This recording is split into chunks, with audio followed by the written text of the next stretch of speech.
de fato, isso tem que continuar acontecendo. Glória a Deus por isso, porque talvez senão Josias não buscaria a Deus. Porém, ele está, mesmo já com a intenção de mudar, de transformar, de purificar a sua nação e o templo, ele ainda tem muita pouca coisa. Ele está lá na maior boa intenção, gente. Vamos restaurar o templo, assim como eu e você. Às vezes a gente começa algo para o Senhor, e o que está no nosso coração é o melhor, é a boa intenção. Não, vamos avançar, porque a gente precisa conquistar a nossa cidade, porque a gente precisa fazer assim, e aí a gente vai. Irmãos, Deus considera isso, mas deixa eu dizer para você, se não houver palavra, chega uma hora que isso não é suficiente. Se não houver os mandamentos, chega uma hora que o testemunho do outro não vai ser suficiente. Não vai. Chega uma hora que nós precisamos de fato se voltar para aquilo que é pão. E o pão para nós é as palavras do Senhor. É o que sai da boca dele. Então Josias, ele está lá. E eu vejo Deus agindo aqui. Porque Deus talvez está sondando o coração de um jovem, dizendo assim, eita, agora sim tem alguém sobre o trono, eu acho que vai dar para fazer uma coisa legal aqui. Né? Porque ele está compromissado. Né? Só que ele precisa de mais. E aí o sumo sacerdote, veja, nem aquele que deveria estar dormindo com a escritura debaixo do braço, lendo ela noite e dia, ele mesmo não tem isso, mas ele está lá limpando e ele encontra o livro da lei. É interessante que Ilquias sabe do que se trata, ele é o sumo sacerdote. Agora Safã nem usa essa expressão. Safã vai chegar para o rei e dizer assim, deixa eu dizer para você, Ilquias encontrou um livro lá, e ele mandou trazer esse livro para o Senhor, para ler. E aí o texto diz que então ele começa a ler para Josias. Você imaginou a primeira vez que você teve contato com a palavra? Primeira vez que você pegou a palavra e leu ela. Como é que foi?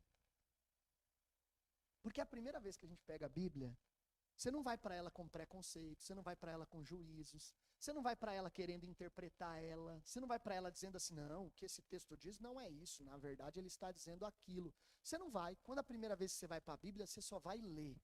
E aí o que salta aos teus olhos? O que está escrito, só isso. Então você pega e lê. Quando aquele negócio, você olha e você fala, meu Deus, é isso mesmo?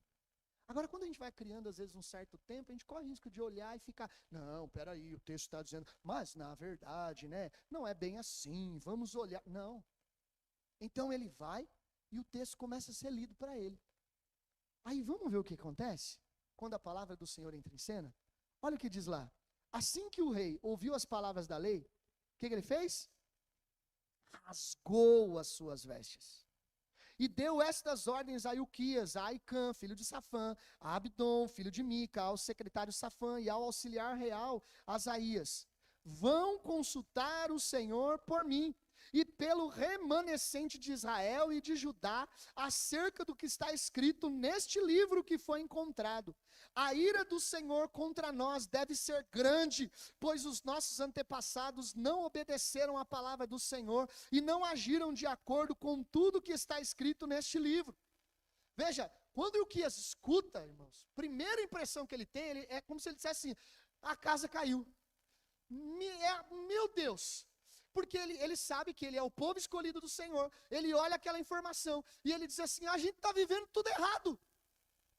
Se o livro da lei diz isso, os meus pais, os meus avós, os nossos antepassados fizeram tudo diferente do que está escrito aí. Aí ele tem uma consciência, ele diz assim, Deus deve estar irado com a gente. Alguma vez na sua vida você já teve essa consciência? Você já se olhou, talvez em algum momento que você estava da sua vida, da maneira que você estava vivendo, e você chegou a essa conclusão, Deus deve estar muito irado comigo.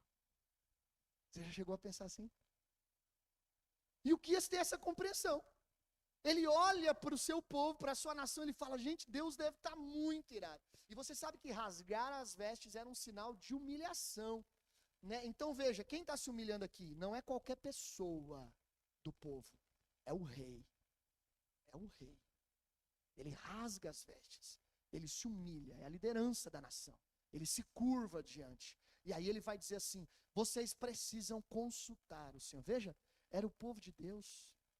Ele fala para o sumo sacerdote consultar a Deus. Que sumo sacerdote? O que esse cara está fazendo? Agora, sabe qual é o mais triste nesse momento? Quando o rei fala, Josias fala assim, Ilquias, Safã, e vai chamando ali os líderes religiosos para eles consultar o Senhor, O texto não fala que é eles, que vai para Deus orar e buscar. Porque nem esses caras estavam em comunhão com o Senhor. Olha o que diz o texto.